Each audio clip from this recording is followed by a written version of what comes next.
Ramai orang keluar pagi, balik petang. Cukup bulan bayar hutang. Gaji tuan-puan bukan untuk dihabiskan setiap bulan. Kalau tak urus betul-betul, kerja keras tak akan nampak hasilnya nanti.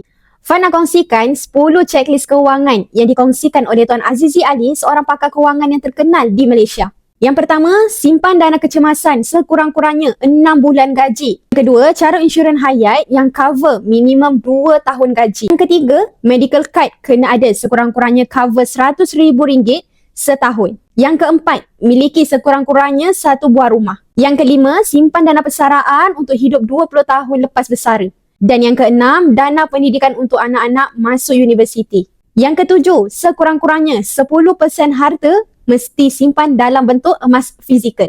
Yang ke-8, bayar zakat pendapatan dan zakat emas bagi yang Muslim. Yang ke-9, buat wasiat dan hibah awal-awal. Dan yang ke-10, selesaikan hutang-hutang besar sebelum umur 60 tahun. Nampak banyak kan? Ya, memang sangat banyak. Tapi inilah realiti hidup. Kita ada dua pilihan, nak susah sekarang atau nak susah kemudian. Kalau senang kemudian, kena susah sikitlah sekarang.